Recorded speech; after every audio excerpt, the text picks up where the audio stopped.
ٹھیک ہے، تو بسم اللہ الرحمن الرحیم. پچھلی دفعہ ہم نے 12 احادیث تک اپنا مطالعہ مکمل کر لیا تھا. آج ہم کوشش کریں گے کہ 13، 14، 15 اور 16،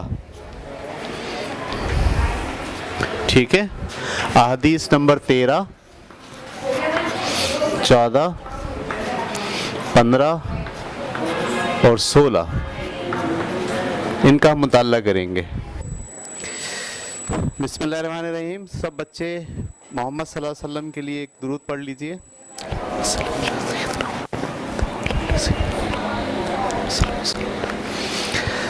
حدیث نمبر 13. من تخطا، جس کسی نے بھی پھلانگا رقاب الناس، انسانوں کے کاندھوں سے، یوم الجمعہ، جمعے کے دن، اتخذا، گویا اس نے، جسرن، پل بنایا، الی جہنم، جہنم کی طرف. جس کسی نے بھی جمعے کی نماز میں کاندھے پھلانگے ایک دوسرے کے آگے جانے کے چکر میں، صفیں لگی ہوئی ہیں، آپ آئے دیر میں لیکن پھلانگ کے کہاں جا رہے ہیں؟ آگے. ایسے کر رہے ہیں، ہٹو بھائی ہٹو بھائی ہٹو بھائی. آپ کو آگے نظر آئی ایک جگہ خالی ہے تو آپ پھلانگ کے جا رہے ہیں. جس کسی نے بھی ایسا کیا، اس نے ایسے کیا جیسے پل بنا لیا اپنے اور جہنم کے درمیان، آسانی سے جہنم میں جائے گا اب. ٹھیک ہے، تو یہاں اس سے مراد یہ ہے، دیکھیے ہمارے ہاں جو مذہب ہے دین اسلام، اس میں اخلاقیات کی بڑی اہمیت ہے. صحیح. شریعت میں 2 حصے ہیں، ایک آپ کا اعمال ہے اور ایک آپ کے اخلاقیات ہیں. اعمال تو گنے چنے ہیں اور وہ وقت پر ہوتے ہیں، لیکن اخلاقیات گنے چنے نہیں ہیں، بے شمار ہیں اور وقت پہ نہیں ہوتے، ہمیشہ ہوتے ہیں. تو اخلاق، انسان کا احترام جو ہے وہ اخلاق کا جز ہے، انسان کا احترام کرنا ہے. ہمارے ہاں تو پتہ آپ کو، محمد صلی اللہ علیہ وسلم نے یہ بھی فرمایا ہے کہ پیاز کھا کے مسجد میں مت جاؤ، کیونکہ جب آپ پیاز کھاتے ہو تو آپ کے منہ میں پیاز کی بو جنریٹ ہو جاتی ہے. وہ بو جو ہے نا، پڑوسی میں جو کھڑا ہے جماعت میں نماز کے ساتھ، اس کو تکلیف دے گی. یعنی پیاز کی بو سے بھی تکلیف نہ ہو سکے. تو انسان کا احترام اس قدر ضروری ہے. ٹھیک ہے، ہمارے ہاں ہم انسان کا احترام پر زور نہیں دیتے، ہم اس کی تذلیل کرتے رہتے ہیں. تو انسانیت کا احترام آپ کے اخلاقیات کا سبق ہے، اس میں شامل ہے. ہر انسان کا آپ احترام کریں گے، اور جو مسلمان بھائی ہے اس کا زیادہ احترام کریں گے یقیناً. ٹھیک ہے، تو اسی احترام کے لیے یہ حدیث یہاں موجود ہے کہ من تخطا رقاب الناس یوم الجمعہ، جو شخص جمعے کے دن کاندھے پھلانگے گا انسانوں کے، اتخذ جسرا الی جہنم، تو اس نے ایسا ہی کیا جیسے جہنم کے اور اپنے درمیان پل بنا لیا. تو ترجمہ اس کا رواں یہ ہے، جو شخص جمعے کے دن لوگوں کی گردنوں پر سے پھلانگ کر گیا، گویا اس نے جہنم کی طرف پل بنا لیا. تشریح میں آپ کی کتاب میں لکھا ہے، اس حدیث میں آداب جمعہ، آداب مجلس، احترام انسانیت، تہذیب و سلیقہ اور نظم و ضبط کی طرف توجہ دلائی گئی ہے. معاشرت کی مندرجہ بالا تمام خوبیوں کے بارے میں ایک جامع تعلیم دینے کے لیے آداب نماز جمعے کو موضوع بنایا گیا ہے کہ جب جمعہ کا خطبہ ہو رہا ہو تو بعد میں آنے والے پہلے سے بیٹھے ہوئے لوگوں کی گردنوں کو پھلانگ کر آگے نہ جائیں، کیونکہ یہ بات آداب مجلس کے خلاف ہے اور پہلے سے بیٹھے ہوئے لوگوں کے احترام کے بھی خلاف ہے، نیز تہذیب و سلیقہ کے بھی منافی ہے. لہٰذا شائستگی کے ساتھ جہاں جگہ ملے وہیں بیٹھ جانا چاہیے. ٹھیک ہے، یہ بھی بات لوگوں کے پیش نظر ہوتی ہے کہ پہلی رکعت پہ نماز پڑھنے کا ثواب زیادہ ہے، پہلی صف میں نماز پڑھنے کا ثواب زیادہ ہے، دوسری صف میں کم ہے، اس طرح سے حاضر ہے. تو لوگ اسی لیے پہلی صف میں پہنچنا سعادت سمجھتے ہیں، لیکن پہلی صف میں پہنچنے کے لیے آپ کو پہلے آنا چاہیے. تہذیب اور سلیقہ یہ ہے کہ اگر آپ پہلی صف میں جگہ چاہتے ہیں تو آپ اول وقت میں آئیے، یعنی نماز وضو اہتمام سے کر کے سب سے پہلے مسجد میں آئیں گے تو آپ کو پہلی صف میں جگہ ملے گی. اچھا نہیں آپ آئے تو دیر سے ہیں, صحیح ہے, اور چاہ کیا رہے ہیں کہ میں کسی طریقے سے چلا جاؤں پہلی صف میں تاکہ مجھے زیادہ ثواب ملے, تو یہ اللہ تعالیٰ کے نبی نے اس سے روک دیا ہے آپ کو کہ ایسا نہیں کریں. عام طور پر ہمارے ہاں جو بوڑھے لوگ میں نے دیکھا ہے, یعنی جو ریگولر نماز پڑھتے ہیں اور اگلی صف میں ہی پڑھتے ہیں, بعض اوقات تو ان کی جگہ بھی مخصوص ہو جاتی ہے کہ بھئی یہ میری جگہ ہے, ایسے جیسے ذہن بنا لیتے ہیں کہ بھئی میں یہاں پڑھتا ہوں. اب وہ جمعے کے دن تھوڑا لیٹ آئے تو بھی کیا کرتے ہیں, وہ وہیں پہنچنے کی کوشش کرتے ہیں. تو ان کو بھی یاد دلانا چاہیے کہ محمد صلی اللہ علیہ وسلم نے اس بات سے روکا ہے. اگر آپ دیر سے مسجد پہنچے ہیں تو آپ کو جہاں پیچھے جگہ مل رہی ہے آپ وہیں نماز پڑھیں گے, آپ لوگوں کو پھلانگتے ہوئے آگے نہیں آئیں گے. ٹھیک ہے, یہ تھی آپ کی حدیث نمبر 13. اب ہم پڑھنے جا رہے ہیں حدیث نمبر 14. بسم اللہ الرحمن الرحیم. اذا اقیمت الصلاۃ, جب نماز کھڑی ہو جائے, فلا تعتوها تسعون, تو اس کے لیے دوڑو مت, واتوها تموشون, بلکہ وعلیکم السکینہ, بلکہ اطمینان سے آؤ, وقار سے چلتے ہوئے آؤ. فما ادرکتم فصلوا, تاکہ تم نماز پالو. وما فاتکم فاتموا, اور جو تم سے رہ جائے تو اسے پورا کر لو. تو پورا مفہوم یہ ہوا جب نماز کھڑی ہو جائے تو اس کے لیے دوڑتے ہوئے نہ آؤ. جیسے ہوتا ہے نا, نماز کھڑی ہو گئی, اب ہم وضو کر رہے تھے, ہمیں محسوس ہوا رکوع ہونے والا ہے, بھاگے ہم, بھاگنے کے لیے منع کیا ہے. اگر نماز کی جماعت نکل بھی رہی ہے, رکعت نکل بھی رہی ہے تو کوئی بات نہیں, لیکن بھاگتے ہوئے آپ نہیں جائیں گے مسجد میں, شامل نہیں ہوں گے. ٹھیک ہے, جب نماز کھڑی ہو جائے تو اس کے لیے دوڑتے ہوئے نہ آؤ, بلکہ اطمینان اور وقار سے چلتے ہوئے آؤ.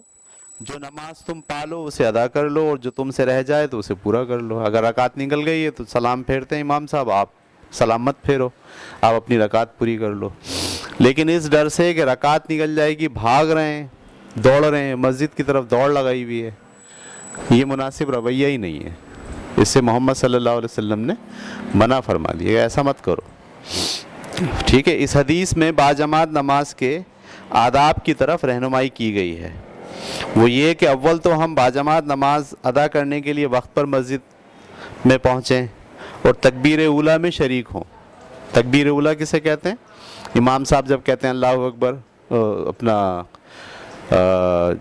جو مؤذن صاحب ہوتے ہیں جو تکبیر پڑھتے ہیں اللہ اکبر اشہد ان لا الہ الا اللہ, اس کے ساتھ شامل ہو نماز میں, اس کو کہتے ہیں تکبیر اولیٰ. اور بالفرض کسی مجبوری کی وجہ سے کوئی شخص تکبیر اولیٰ سے رہ جائے یا مسجد میں تاخیر سے پہنچے اور نماز ادا ہو رہی ہو تو بھاگتے دوڑتے جماعت میں شامل ہونے کی کوشش نہیں کرنی چاہیے, بلکہ ہر ممکن وقار اور متانت کا خیال رکھنا چاہیے. سنجیدگی سے آپ آئیے, مسجد کے بھی آداب ہیں, دوڑ نہیں لگانی ہے آپ کو, بھاگنا نہیں ہے. سلیقہ یہ ہے کہ شائستگی کے ساتھ چل کر آرام سے جماعت میں شامل ہو جائیں. جتنی رکعتیں جماعت کے ساتھ نصیب ہو جائیں ان کو جماعت کے ساتھ پورا کر لیں, باقی کو بعد میں پورا کر لیا جائے. لیکن بھاگتے دوڑتے اس لیے جانا کہ جلدی سے جماعت میں شریک ہو جائیں اور کوئی رکعت نہ چھوٹ جائے, یہ ناشائستہ عمل اللہ تعالیٰ کو ناپسند اور خانہ خدا کے آداب اور انسانی وقار کے خلاف ہے. ٹھیک ہے, تو دیکھیے آپ کو زندگی گزارنے کے سلیقے سکھا رہے ہیں محمد صلی اللہ علیہ وسلم. ایک تو انسانی آداب, پہلی حدیث میں ہم نے پڑھا انسانی آداب, انسان کا احترام کہ اس کو پھلانگ کے نہیں جانا ہے آپ کو, اور دوسرا یہاں اپنا بھی ادب. آپ کے لیے نماز کھڑی ہو گئی, لوگ بولیں گے نماز سب سے اہم ہے, سب چھوڑ دو بھاگو. نہیں بھائی, نماز اہم ہے لیکن آپ کا وقار, آپ کی متانت, آپ کی سنجیدگی بھی اہم ہے. ٹھیک ہے, ایسا نہیں ہے کہ آپ جان پہ کھیل کے نماز پڑھنے جا رہے ہیں. آپ سلیقے سے وضو کیجئے, لیکن اس کا مطلب یہ بھی نہیں کہ آئیں روز دیر سے, نہیں نہیں پہلے سے تو یہ طے کریں کہ تکبیر اولیٰ میں شامل ہوں. صحیح ہے, نماز وقت پر پتہ ہے کہ جناب 5 منٹ پہلے مسجد پہنچ جائیں تاکہ آپ کو سلیقے سے جگہ مل جائے, جب صف بندی ہو رہی ہو تو آپ اس میں شامل ہو جائیں. پہلا تو کام یہ ہے. لیکن اگر کسی وجہ سے آپ دیر ہو گئی ہے اور نماز میں شامل ہونا ہو تو اس ڈر سے کہ رکعت نکل جائے گی آپ بھاگیں ننگے نہیں, بلکہ وقار اور سنجیدگی کے ساتھ چلتے ہوئے نماز میں شامل ہوں گے. جتنی رکعتیں مل جائیں وہ امام کے ساتھ پڑھ لیں, جو رکعت نہیں ملے وہ پھر سلام پھیر کے, آپ سلام نہیں پھیریں, امام صاحب سلام پھیر لیں, آپ اللہ اکبر کہہ کے کھڑے ہو جائیں اور جتنی رکعتیں نکل گئی ہیں وہ رکعتیں پڑھ لیں. تو یہ تھی جناب آپ کی حدیث نمبر 14. اب ہم پڑھنے جا رہے ہیں حدیث نمبر 15. من صام رمضان, جس نے رمضان کے روزے, و اقامہ اور قیام, ایمانا و احتسابا, ایمان اور احتساب کی نیت سے رکھے. جس کسی نے بھی رمضان کے روزے ایمان اور احتساب کی نیت سے رکھے, غفر لہو, تو اللہ تعالیٰ معاف کر دے گا. ما تقدمہ, پہلے, تقدم کا مطلب قدیم, من الذنب, جتنے بھی گناہ ہیں پہلے کے گناہ معاف کر دے گا. محمد صلی اللہ علیہ وسلم فرماتے ہیں جس نے ایمان اور اجر کی نیت سے رمضان کے روزے رکھے اور اس کی راتوں میں قیام کیا, اس کے پہلے گناہ معاف کر دیے گئے. لیکن حدیث میں لفظ احتساب بھی آیا ہے نا, ایمان و احتسابہ, رمضانہ و قامہ, یعنی جس نے رمضان کے روزے رکھے. دیکھیے اردو ترجمہ کچھ اور ہے اور عربی میں کچھ اور لکھا ہے. من صام رمضانہ, جس کسی نے بھی رمضان کے روزے رکھے, وقامہ ہو, اور قیام کیا, یعنی رات کو نماز کا کچھ اپنا وقت نماز میں کھڑے رہے. ہمارے یہاں جو تراویح کی شکل ہے وہی. ایمانا و احتسابہ, ایمان کے ساتھ اور اپنے احتساب کے ساتھ. جو شخص یہ کرے گا اس کے پچھلے گناہ اللہ تعالیٰ معاف کر دے گا. تو جس نے ایمان اور اجر کی نیت سے رمضان کے روزے رکھے اور اس کی راتوں میں قیام کیا, ہاں آگے ہیں, راتوں میں قیام کیا, اس کے پہلے گناہ معاف کر دیے جائیں گے. تو یہ بات آپ اچھے طریقے سے سمجھ لیجئے کہ ایمان کے ساتھ اور احتساب کے ساتھ, احتساب کی نیت سے. ایمان کیا ہے یہ تو اس کی کوئی ایک پرٹیکولر تعریف نہیں ہے, بلکہ میں نے آپ کو پورا ایک سمجھایا ہے کہ لا الہ الا اللہ کہنے سے ایمان آپ کے اندر بیج لگ جاتا ہے, اور وہ بیج آپ اپنی دین کی زمین میں بو دیتے ہیں اور اس کا پودا نکل آتا ہے ایمان کا. اب ساری زندگی وہ ایمان کا پودا بڑھتا رہتا ہے, آپ اس کو پانی دیتے ہیں. جھوٹ مت بولیے, ٹھیک ہے, لوگوں کا احترام کیجیے, اخلاق سے پیش آئیے, یہ سب ایمان کی علامتیں ہیں. آپ نے کسی سے امانت لی اور خیانت کر گئی تو آپ کا ایمان کا جو پودا ہے وہ ڈیمیج ہو جائے گا, تناور درخت نہیں بنے گا. ٹھیک ہے, تو ایمان کے ساتھ اگر آپ, اور احتساب کے ساتھ. احتساب کا کیا مطلب ہوتا ہے؟ احتساب کا مطلب ہوتا ہے خود اپنی خامیوں پر نظر رکھ کے اسے دور کرنے کی کوشش کرنا. رمضان کے مہینے میں ہم اپنے اوپر احتساب لازم کر لیں کہ بھائی میرے اندر کیا کیا خامیاں ہیں, میں اس پورے مہینے ان خامیوں سے, ان برائیوں سے بچوں گا. میں کسی کی غیبت نہیں کروں گا, میں جھوٹ نہیں بولوں گا, ٹھیک ہے, میں لوگوں کے ساتھ احترام سے اور اخلاق سے بات کروں گا. یہ احتساب کر رہے ہیں آپ اپنا, ٹھیک ہے. انسان جب اپنا احتساب خود کرتا ہے تو دراصل وہ خدا کی ہدایت کے راستے کو پانے کی طرف لپکتا ہے. یاد رکھیے گا, جب آپ اپنا احتساب خود کرتے ہیں, اپنی غلطیوں پر غور کرتے ہیں, تو دراصل آپ خدا کے دین کی طرف لپکتے ہیں. اور خدا یہ کہتے ہیں کہ جب آپ میرے دین کی طرف ایک قدم چل کر آتے ہو تو میں 10 قدم چل کے آپ کے پاس آتا ہوں. پھر وہ آپ پہ نظر کرتے ہیں, آپ پر عنایت کرتے ہیں اور آپ کے لیے ہدایت کے راستے کھول دیتے ہیں اور آپ کا ہاتھ تھام لیتے ہیں. ٹھیک ہے, اس لیے احتساب اپنا ہمیشہ جاری رکھنا چاہیے. ہر وقت سوچتے رہنا چاہیے کہ کہاں ہم سے غلطی ہو رہی ہے. رمضان کے اندر کیونکہ ایمان کی کیفیت بڑھ جاتی ہے, پورا ماحول ایمانی ہو جاتا ہے، سب لوگ روزے رکھ رہے ہیں، فرشتے جو ہے وہ شیاطین کو قید کر دیتے ہیں، ہے نا.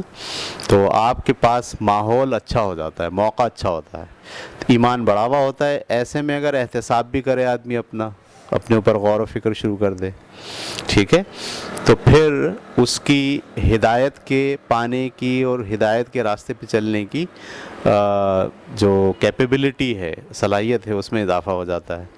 اور اللہ اسی لیے محمد صلی اللہ علیہ وسلم یہ آپ کو ترغیب دے رہے ہیں کہ جو لوگ بھی رمضان کے روزے رکھیں گے، رات کو قیام کریں گے اور احتساب سوچ کے چلیں گے اپنا، تو اللہ تعالیٰ ان کے پچھلے جو گناہ ہیں وہ معاف کر دے گا. ٹھیک ہے، بہت آسان سی بات ہے. رمضان کے مہینے میں سب سے جو اہم احتساب ہے آپ کا، ایک تو یہی ہے کہ آپ چھوٹی چھوٹی جو گناہ ہیں جس پر ہم توجہ نہیں دیتے، جھوٹ بولنا، غیبت کرنا، سخت کلامی سے پیش آنا، ٹھیک ہے، اس سے ہم احتساب کریں اپنا. اور دوسری جو اہم ترین بات ہے وہ یہ ہے کہ رمضان کا مہینہ قرآن مجید کے مطالعے میں گزارا جائے، کیونکہ دیکھیے ہدایت کی جو سب سے بڑی روشنی ہے وہ قرآن مجید ہے. قرآن مجید کو پڑھا جائے، عربی میں بھی پڑھا جائے اور اس کے ساتھ ساتھ اس کا ترجمہ بھی پڑھا جائے. تو کم از کم ایک مہینے، پورا مہینہ قرآن روزانہ ایک سپارہ پڑھ کے اس کا ترجمہ پر غور کیا جائے. تو آپ جب پورا مہینہ اس طرح گزارتے ہیں تو آپ کو ریویو ہو جاتا ہے، یاد دہانی ہو جاتی ہے، خدا کا پیغام آپ کے سامنے آیا ہو جاتا ہے کہ بھئی اللہ تعالیٰ ہم سے یہ چاہتے ہیں. احتساب کا ایک اچھا طریقہ یہ بھی ہے. احتساب کا مطلب ہوتا ہے برائیوں سے بچنا اور نئے نیکی کے راستوں کو چننا. تو قرآن کا مطالعہ ہی دراصل آپ کو صحیح راستے کی طرف راستہ دکھاتا ہے. صحیح راستے کا تعین قرآن کی وجہ سے ہوتا ہے. تو رمضان کے اندر اس بات کا اہتمام کرنا چاہیے کہ قرآن سے آپ کا لگاؤ ہو، ٹھیک ہے. کوئی بھی رواں ترجمہ آپ کو مل جائے وہ آپ پڑھیں. اگر آپ کو نہیں ملے تو میرے پاس میں نے پورا قرآن کا ترجمہ سپاروں میں رواں ترجمے کی فارم میں لکھ رکھا ہوا ہے. رمضان کے مہینے میں آپ ویسے بھی چاہ سکتے ہیں، اور ویسے بھی اگر چاہیں تو مجھ سے کہیں، میں واٹس ایپ پہ آپ کو شیئر کر سکتا ہوں. یہ تھی آپ کی جناب حدیث نمبر 15. ٹھیک ہے، تو آپ کی کتاب والے اس کی کیا تشریح کرتے ہیں، پہلے یہ پڑھ لیتے ہیں ہم. روزہ دین اسلام کا ایک اہم رکن ہے. اس مہینے میں انسان کے اندر دینی مزاج اور صبر و تقوی پیدا کرنے کے لیے مخصوص دینی فضا پیدا ہو جاتی ہے. اس ماہ کو نیکیوں کی فصل بہار قرار دیا جا سکتا ہے. رمضان کے پورے مہینے کے روزے فرض کر دیے گئے ہیں. اب جو کوئی ایمان کے تقاضوں کی تکمیل میں اور بارگاہ الہی سے ثواب کی امید کے ساتھ روزے رکھے اور ماہ مبارک کی راتوں میں اپنے رب کے حضور قیام کرے تو اس کے پچھلے سارے گناہ معاف کر دیے جائیں گے. ٹھیک ہے بھائی، اب ہم پڑھنے جا رہے ہیں حدیث نمبر 16. للصائمی، روزے دار کے لیے، فرحتان، دو خوشیاں ہیں، دو فرحتیں ہیں. فرحتن عند افطار، ایک خوشی افطار کے وقت، و فرحتن عند اللقاء، اور ایک خوشی لقاء، ملاقات کے وقت، ربی ہی، اپنے رب سے. روزے دار کے لیے دو خوشیاں ہیں، ایک خوشی اس کے افطار کے وقت اور ایک خوشی اپنے رب سے ملاقات کے وقت. ٹھیک ہے، آپ حیران ہوں گے، نماز کا ثواب بتا دیا جاتا ہے، اتنا ثواب ملے گا، ٹھیک ہے. روزے کے ثواب کے بارے میں اللہ تعالیٰ یہ کہتے ہیں اس کا اجر تو میں ہوں. جب آپ پڑھتے ہیں، دین کا مطالعہ کرتے ہیں، تو وہی روزے کا کیا ثواب ملے گا آپ کو، تو کہتے ہیں اس کا اجر میں ہوں. یعنی اللہ تعالیٰ کی رضامندی اس کا اجر ہے. خود اللہ تعالیٰ جو ہے وہ آپ سے راضی ہو گئے. کیونکہ دیکھیے روزہ ایسی عبادت ہے جس میں ریا نہیں ہے. باقی جو عبادات ہیں نا اس میں ریا ہے. ریا کا مطلب دکھاوا ہو سکتا ہے کہیں نہ کہیں. یعنی آپ نماز پڑھیں گے تو اندر سے کبھی کبھی ہوتا ہے، یار میں نماز پڑھتا ہوں، سب لوگ دیکھتے ہیں، اچھا سمجھتے ہیں مجھے. ریا کا پہلو آ جاتا ہے. زکوٰۃ دیں گے آپ تو کسی انسان کے کوئی دیں گے تو اپنے آپ کو بڑا سمجھیں گے، اس کے مقابلے میں اسے چھوٹا سمجھیں گے. یہاں ریا کا پہلو آ گیا. اسی طریقے سے آپ حج کرنے جا رہے ہیں تو سب دیکھ رہے ہیں آپ کو، حاجی ہو گئے بھائی. تو اس میں ریا ہے, دکھاوا ہے کہیں نہ کہیں. رمضان واحد آپ کی عبادت ہے جس میں دکھاوا نہیں ہے. آپ روزے سے ہو یا نہیں ہو, اس کا تعلق آپ سے اور صرف خدا کے درمیان اس کو پتہ ہے.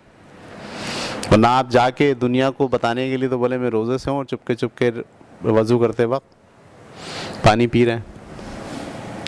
صحیح ہے. تو روزہ ہے یا روزہ نہیں ہے, اس کا تعلق پبلک سے ہے ہی نہیں. اس کا تعلق خالص آپ اور خدا کے درمیان سے ہے. ٹھیک ہے. تو اسی لیے اللہ تعالیٰ نے کہا ہے کہ روزے کی جزا میں ہوں. اور اس حدیث میں محمد صلی اللہ علیہ وسلم نے یہ بات بیان کر دی کہ روزے دار کے لیے 2 وقت خوشیاں ہیں. ایک وقت کی خوشی وہ جب وہ افطار کرتا ہے, فرحت ملتی ہے نا, کتنا اچھا لگتا ہے. اور دوسری خوشی اس وقت ملے گی جب وہ جنت میں جائے گا اور اللہ تعالیٰ سے اس کی ملاقات ہوگی. تو یہ 2 خوشیاں ہیں. ایک خوشی اسے دنیا میں مل جائے گی, اور ایک خوشی اسے آخرت میں اللہ تعالیٰ کی شکل میں اسے ملے گی. ہم اپنے خالق کو جو ہے وہ دیکھیں گے جس نے ہمیں اس کائنات کو پیدا کیا, اس سے ہماری ملاقات ہوگی. یہ بڑی خوشی کی بات ہوگی ہمارے لیے. ٹھیک ہے. تو آپ کی کتاب والوں نے تشریح کیا لکھی ہے وہ پڑھ کے سنا دیتا ہوں میں آپ کو. روزہ بظاہر ایک مشقت والی عبادت ہے, لیکن حقیقت میں اپنے مقصد اور نتیجے کے لحاظ سے یہ دنیا میں موجب راحت اور آخرت میں باعث رحمت ہے. روزہ دار دن بھر اپنے رب کے حکم کی تعمیل میں نہ کچھ کھا سکتا ہے, نہ پیتا ہے, نہ کھاتا ہے نہ پیتا ہے, لیکن افطار کے وقت اس کے لیے خوشی کا سامان ہے کہ جب وہ بھوک پیاس کی حالت میں اللہ کی نعمتوں سے فیضیاب ہوتا ہے تو اسے ایک عجیب فرحت و مسرت حاصل ہوتی ہے. اس کے علاوہ آخرت میں جب وہ اپنے رب کا دیدار کرے گا تو اس وقت اس کی خوشی کی کوئی حد نہ ہوگی. ٹھیک ہے. تو روزہ یقیناً آپ سارے بچے روزہ رکھتے ہیں, مجھے پتہ ہے, اور رمضان میں روزے کو چھوڑا نہیں کریں. سحری کرنا فرض نہیں ہے, روزہ رکھنا فرض ہے. اکثر بچوں کو میں نے دیکھا ہے کہ وہ سحری میں نہیں اٹھے, آنکھ نہیں کھلی, تو وہ کہتے ہیں بھائی سحری نہیں کی تو چلو اب روزہ بھی نہیں رکھیں. نہیں, اگر وہ سحری نہیں کی ہے تو کوئی مسئلہ نہیں ہے, وہ بغیر سحری کے بھی روزہ رکھ سکتے ہیں. اور جن بچوں کے روزے چھوٹ جاتے ہیں کسی وجہ سے, بیماری کی وجہ سے, آپ کہیں سفر میں جا رہے ہیں اس کی وجہ سے, تو وہ روزے دوسرے دنوں میں پورے کرنا ضروری ہیں. یعنی آپ جب خدا کی دربار میں حاضر ہوں, میں جب خدا کے دربار میں حاضر ہوں, تو میری زندگی کے تمام سالوں کے رمضان کے پورے روزے میرے نامہ اعمال میں لکھے ہوئے ہوں. تو یہ سارے روزے رکھے. جو چھوٹ گئے اس کو, یہ اچھا وقت ہوتا سردیوں کا, چھوٹے دن ہوتے ہیں, جو روزہ آپ کا چھوٹ گیا سردی میں رکھ لیں. یاد کریں کتنے روزے چھوٹے ہیں. روزہ فرض آپ پہ کب ہوا تھا؟ جب آپ بالغ ہوئے تھے. صحیح ہے. یہ آپ کی عمر 12 سال تھی, یہاں سے شروع کریں. ہم 12 سال سے اندازہ کریں کتنے روزے چھوٹ گئے. جو چھوٹ گئے ہیں وہ سردیوں میں ہر جمعرات کے دن یا ہر جمعے کے دن روزہ رکھ کے آپ وہ گنتی پوری کریں, تاکہ ریکارڈ کے اندر جو ہے وہ پورے روزے ہو جائیں. ٹھیک ہے. تو یہ تھا ہمارا اسلامیات کا آج کا سبق. انشاءاللہ 4 حدیثیں رہ گئی ہیں, وہ کل ہم ختم کر لیں گے.